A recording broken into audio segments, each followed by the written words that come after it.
तो देखो, equation of motion for freely falling body है ना, फ्री फॉलिंग बॉडी मतलब कि कोई बॉडी अगर फ्री फॉल में है तो उसके लिए इक्वेशन ऑफ मोशन क्या होंगे। तो फ्री फॉल पहले क्या होता है वो जानो।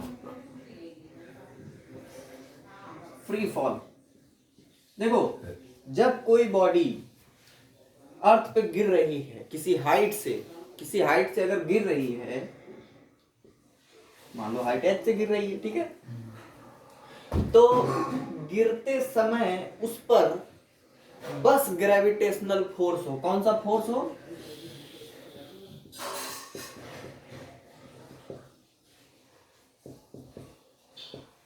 बस यही फोर्स हो और कोई फोर्स ना हो। यानी गिरते समय वो उसको उसके पीछे से कोई उसको धक्का ना दे रहा हो, है ना, या उसके ऊपर कोई कोई और बॉडी ना रखी हो, है ना, उसके ऊपर कोई और चीज ना रखी हो, उससे भारी चीज जिसकी वजह से उसका फोर्स और ज्यादा हो और, है ना, उसको और पुश कर रहा हो। तो ऐसे फॉल को क्या कहते हैं, फ्री फॉल, है ना, खाली उसी का वेट है और वो दोनों गिर रहे हैं, या वो गिर रहे हैं, वो गिर रहा है, अगर वो कुछ टांगा है तो वो उसके साथ ही एडजस्टेड है उसी में, है ना, वो गिर रहे हैं। तो उस किस एक्सेलरेशन से गिरेंगे, 9.8 कल डिराइव किया गया था, 9.8 वैल्यूएशन किया गया था, तो 9.8 मीटर पर सेकंड स्क्वायर से गिरेगा। लेकिन समझो इस चीज को कि उस पर कोई और फोर्स नहीं, खाली ग्रेविटेशनल फोर्स होगा, तो उसको क्या कहते हैं, फ्री फॉल, उसको कहते हैं फ्री फॉल। ठीक,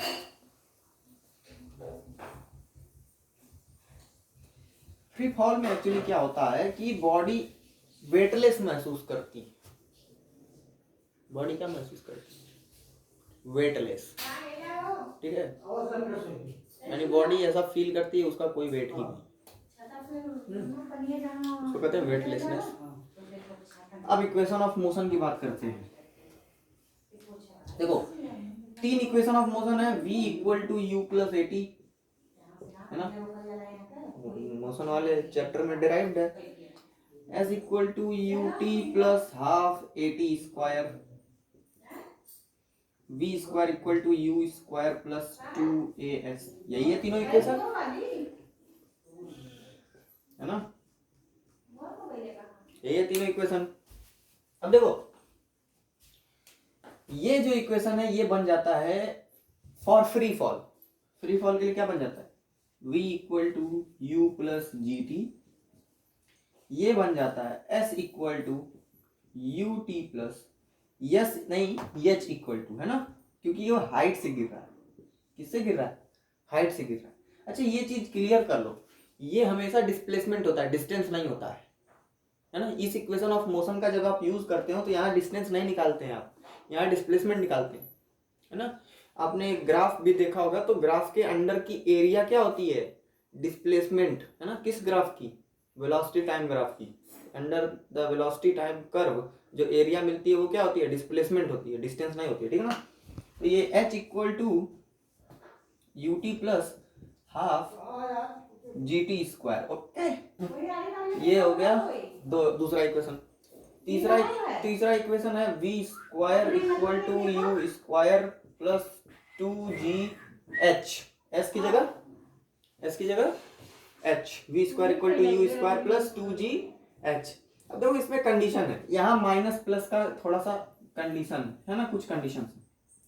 जनरली क्या होता है, वैसे आपके कन्वेंशन के ऊपर आप कुछ भी मान सकते हो, अगर आप सॉल्व करोगे ऊपर का डायरेक्शन को पॉजिटिव लेके तो नीचे वाला हमेशा निगेटिव मिलेगा, है ना, लेकिन नेचुरली मिलेगा। लेकिन आप समझे इस चीज को कि एक्चुअली हो क्या रहा है, अगर कोई मान लो ये अर्थ सरफेस है, ठीक है, यहां से कोई मास m फॉल कर रहा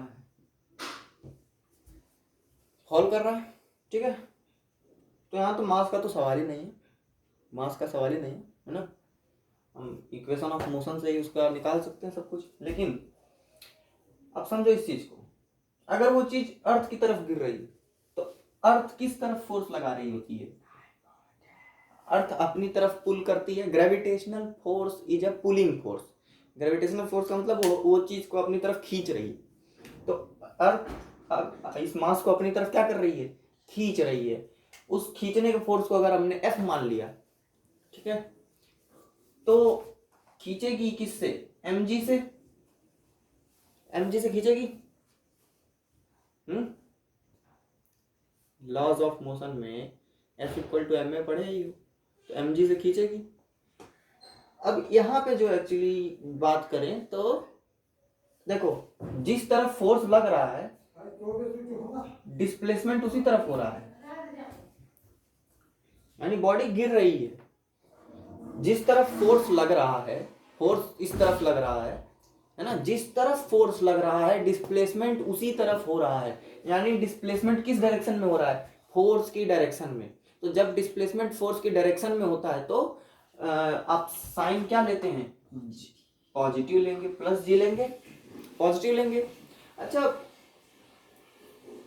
पॉजिटिव लेने का मतलब भी है कुछ, क्योंकि सब कुछ पॉजिटिव ही मिलेगा। तो आपको पता है कि इस तरफ डायरेक्शन, इस तरफ डायरेक्शन है और इसी तरफ सब निकलेगा, है ना, कि उधर से यहाँ तक गए तो इतना मीटर, इतना मीटर, इतना मीटर, सब कुछ कैलकुलेट हो जाएगा। लेकिन अगर वही चीज इधर उल्टा, इसकी अपोजिट कोई चीज थ्रो की गई, कोई चीज क्या की गई? थ्रो की गई, तो फोर्स तो इधर है, फोर्स तो इधर है, खींच रही है इधर, लेकिन बॉडी किधर जा रही है? Opposite the force. यानी कि डिस्प्लेसमेंट की जो डायरेक्शन है वो फोर्स की डायरेक्शन के अपोजिट है। यानी कि फोर्स जो बॉडी को जिस तरफ खींचना चाह रही है, बॉडी उसके उल्टा भाग रही है, अपोजिट भाग रही है। तो डिस्प्लेसमेंट किस में आना चाहिए? सॉरी, ग्रेविटेशनल एक्सेलरेशन किधर होना चाहिए? निगेटिव ना, है ना। मतलब कहने का, अगर ये फोर्स F है तो F की डायरेक्शन अगर ये है, तो अगर वही F फोर्स इस तरफ की, इस तरफ से डिस्प्लेसमेंट दे रहा है, तो इसकी ये माइनस F हो जाएगा, माइनस F हो जाएगा। या फिर माइनस F किसकी वजह से आएगा? माइनस G की वजह से माइनस F आएगा। यानी F इक्वल टू जब mg डाले होगे तो वहां पे G निगेटिव लिए होगे, तभी ना यहाँ पे माइनस F आया। ठीक है, तो अब देखो, अगर बॉडी कहाँ जा रही है? If body is dropped, if body is falling, तो इक्वेशन ऑफ मोशन हो जाएंगे जो है वही, है ना। इक्वेशन ऑफ मोशन यही हो जाएंगे, v equal to u plus g t, h equal to u t plus half g t square, v square equal to u square plus 2gh। ठीक है, लेकिन दूसरी कंडीशन क्या है? If body is thrown upward, body is thrown upward, अगर body upward throw की गई तो एक्सेलरेशन क्या होगा? a equal to minus g, ये साइन कन्वेंशन है।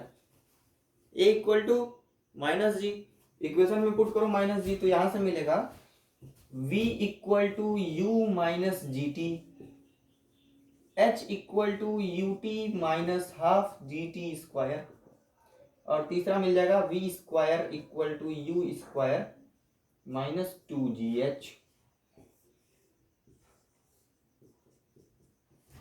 ठीक है, निगेटिव हो गया। ठीक है, तो यहां तक था क्या? इक्वेशन ऑफ मोशन हो गया कि फ्रीली फॉलिंग बॉडी के लिए इक्वेशन ऑफ मोशन क्या क्या होगा। अब हम थोड़ा सा चलेंगे फ्लूइड की तरफ, कि फ्लूइड की प्रॉपर्टीज क्या होती हैं, फ्लूइड क्या होती हैं, है ना, ये सब देखेंगे। तो वो सब तो देखेंगे ही, उससे पहले थोड़ी दो इम्पोर्टेंट चीजें हैं वो थोड़ा देख लेते हैं।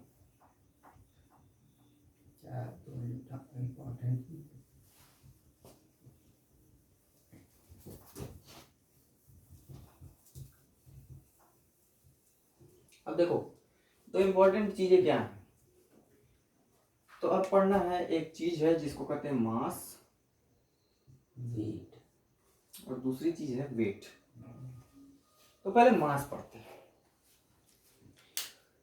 पहले क्या पढ़ते हैं? मास। मास एक्चुअली होता क्या है? The amount of matter contained in a body is called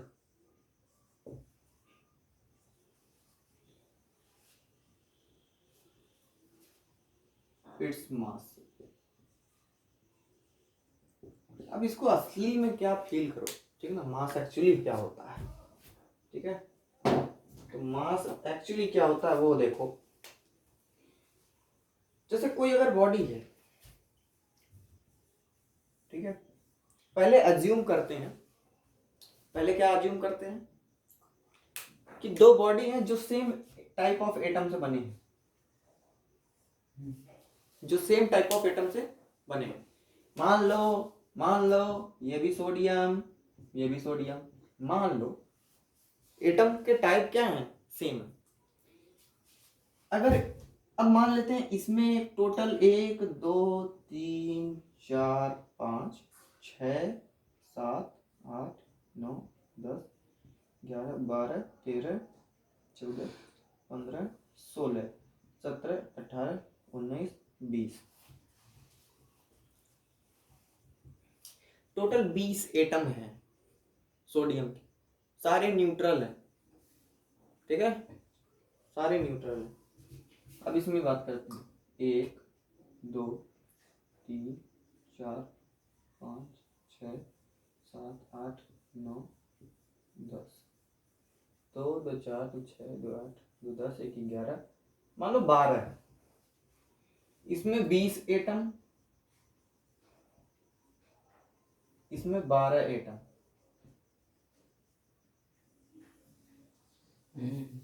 अब देखो कौन सा भारी होगा, 20 वाला। 20 वाला, यानी 20 वाले का मास क्या होगा, 20 ग्राम, नहीं 20 नहीं, मास ऑफ 20 20 एटम वाला 20 will be greater then mass of 12 atom वाला। और ये जो एटम काउंट कर रहे हो ये एक्चुअली क्या है, ये अमाउंट ऑफ मैटर ही तो है। इसमें वो मैटर ज्यादा है, इसमें मैटर कम है, तो जिसमें मैटर ज्यादा उसका मास ज्यादा। अब ये जरूरी है कि ज्यादा जगह में ही ये मैटर कंटेंट हो सकता है किसी में, ये देखो ये बॉक्स बड़ा है, ये बॉक्स छोटा है, अगर इसी छोटे बॉक्स में ही मैं क्या कर दूं, 12 के बदले इसमें 22 एटम कर दूं, इसमें 20 है, इसमें 22, अब किसका मास ज्यादा है, 22 वाले का, 22 वाले का ज्यादा है, जबकि इसकी वॉल्यूम क्या है, कम है। यानी यहाँ पे एटम्स कंडेंस्ड होंगे, क्या होंगे, कंडेंस्ड, एकदम नजदीक नजदीक होंगे, एकदम क्या होंगे, नजदीक नजदीक होंगे, ठीक है। तो ये मास का असली फील था। अब मान लो अलग अलग मटेरियल है, उसके लिए मास क्या है, अलग अलग मटेरियल है। तो अब मान लो 20 एटम यहाँ सोडियम है और मैंने यहाँ पे 20 एटम हाइड्रोजन का डाल दिया, किसका डाल दिया, मान लो यहाँ हाइड्रोजन का 20 एटम डाल दिया गया। अब किसका भारी है, अन्य का, सोडियम, क्योंकि आपको सोडियम का एटॉमिक मास पता होता है, मॉलिक्यूलर एटॉमिक मास नंबर, और ग्राम एटॉमिक मास भी पता होता है ना। यानी इसके एक एटम का मास कितना होता है, 23 AMU, एक का 23 AMU, इसके एक का होता है 1 AMU। तो सोचो इसका एक ही, इसके 20 एटम से ज्यादा, इसका एक ही एटम इसके 20 एटम से ज्यादा है। और बात जायज है, अगर आप हाइड्रोजन का गैस लेंगे, गुब्बारे में भर लेंगे, गुब्बारा बहुत हल्का लगेगा, इसको उठाएंगे बहुत भारी लगेगा, उसके मुकाबले बहुत भारी लगेगा। क्योंकि देखो अब इसका, इसमें खाली 20 AMU है, कितना AMU है, 20 AMU, क्योंकि एक 20 एटम है हाइड्रोजन के और एक एटम का मास 1 AMU, तो 20 एटम का मास 20 AMU, 460 आएगा उसका मास। और लेकिन इसका कितना जाएगा, 460 AMU,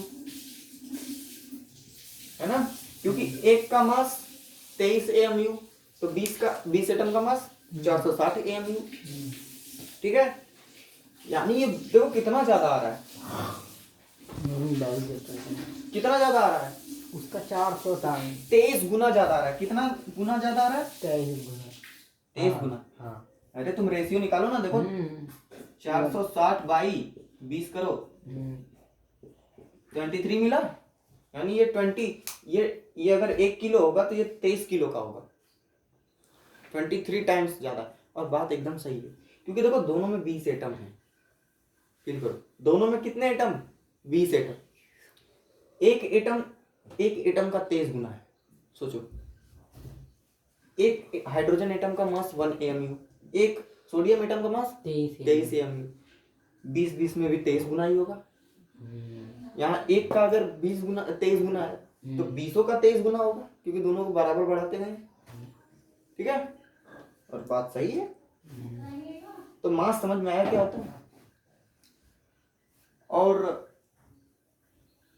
कभी कभी कम जगह में बहुत भारी मास हो सकता है। जैसे अब 2 किलो का आ जाता है एथेनॉल लोहा में। हाँ, तो डेंसिटी के अकॉर्डिंग, डेंसिटी यही बताता है कि एटम्स कितने क्लोज हैं। अगर ज्यादा एटम क्लोज होंगे तो उसका मास उतना ही ज्यादा होगा, है ना, है कि नहीं। तो इसीलिए डेंसिटी मास बाय वॉल्यूम होती है ना, कि कोई भी सबस्टेंस कितना वॉल्यूम घेर रहा है और उस वॉल्यूम में उसका कितना मास है, दोनों के रेशियो को ही डेंसिटी कहते हैं। इससे कंपैरिजन मिलता है कि ये चीज इससे भारी है ना, इस चीज को इतने ही वॉल्यूम में अमाया जा सकता है, जबकि इसको अमाने में बहुत ज्यादा वॉल्यूम कवर करना पड़ेगा।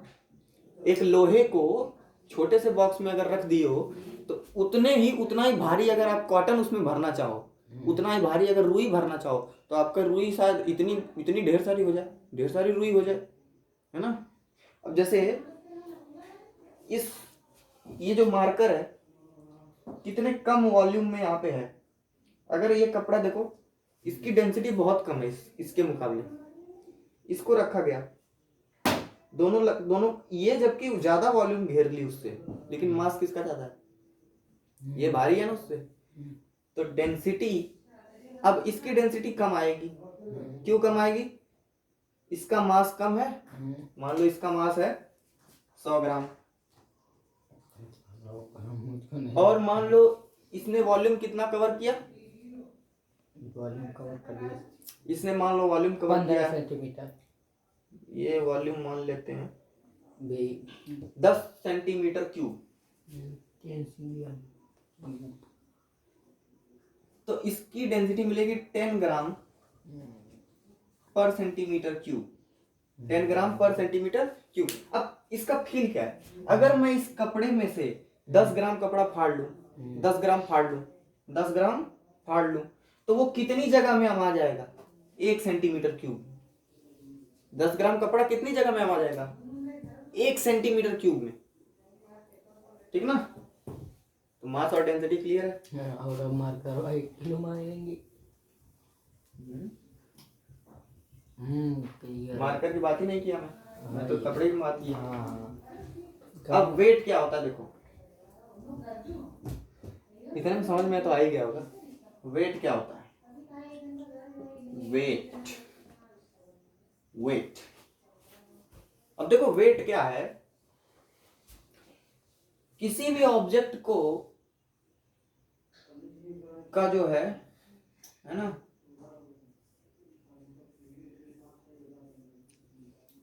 अगर किसी भी ऑब्जेक्ट पे जो परपेंडिकुलर फोर्स होता है ना, एकदम परपेंडिकुलर फोर्स जो लग रहा है किसी भी सरफेस पे किसी ऑब्जेक्ट का, तो उस ऑब्जेक्ट का वो वेट होता है। जैसे ये अर्थ की सरफेस है और ये बॉक्स मान लो मास m का है। किस एक्सेलरेशन से खींच रही है अर्थ? g से। तो कितना फोर्स लगा रहा होगा ये बॉक्स अर्थ के सरफेस पे? mg फोर्स लगा रहा है, mg फोर्स लगा रहा है। ठीक, अब समझो कि mg फोर्स लगा रहा है, यही इसका वेट है, यही इसका वेट है। ठीक ना, ये इसका वेट है। तो वेट एक फोर्स होता है। वेट क्या होता है? एक फोर्स होता है, और वो फोर्स क्या है इस केस में? इस केस में इस बॉक्स के द्वारा धरती पे कितना फोर्स लगाया जा रहा है, इस बॉक्स ने अर्थ पे जितना फोर्स लगाया वही उसका वेट है। ठीक है, इसने अर्थ पे जितना फोर्स लगाया वही उसका वेट है। वेट क्लियर हो गया, मास और वेट। तो अब बात करते हैं थोड़ा सा उसकी, क्या कहते हैं, acceleration due to gravity on moon. वो चीज हमको लग रहा है हम लोग छोड़ते हुए चले गए हैं। Acceleration due to gravity on moon,